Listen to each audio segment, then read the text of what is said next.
வணக்கம் நண்பர்களே. இன்னைக்கு கிரெடில் டு கிரிமேஷன் நிகழ்ச்சியில் நம்ம பார்க்க போகிறது ஆயிரக்கணக்கான ஆண்டுகளாக மனிதனோட உணவில் இடம்பெற்றிருக்கக்கூடிய ஒரு முக்கியமான பயிரான சேனக்கிழங்கு பற்றி தான். சொன்னால் நம்ப மாட்டீங்க, வரலாற்றில் பார்த்தா சேனக்கிழங்கு என்பது இந்தியா மற்றும் ஆப்பிரிக்கா போன்ற பழைய நாகரிகங்களிலிருந்து பயிரிடப்பட்டு வந்த ஒரு பழமையான உணவாகும். சேனக்கிழங்குல பல்வேறு வகை இருக்குது. வெள்ளைச்சேனை, காப்பு சேனை, பச்சை சேனை அப்படிங்கிறது. இவை பெரும்பாலும் இந்த சேனக்கிழங்குகள் உஷ்ணமண்டல பகுதியில் தான் வளரும். குறிப்பாக இந்தியா மற்றும் ஆப்பிரிக்காவில் இதன் முக்கிய வளர்ச்சி மையங்களாகும்.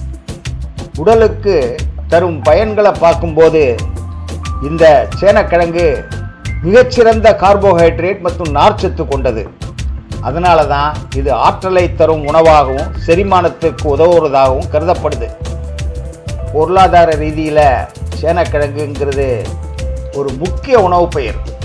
உலக அளவில் உள்ளூர் சந்தையிலையும் சர்வதேச ஏற்றுமதியிலையும் ரொம்ப பெரிய வருமானத்தை இது கொடுத்துட்டு இருக்குது. அதனால தான் சேனக்கிழங்கு நம்ம உணவு பாதுகாப்பிலும் விவசாய வருமானத்திலையும் அதிக பங்கு வகிக்கின்றது.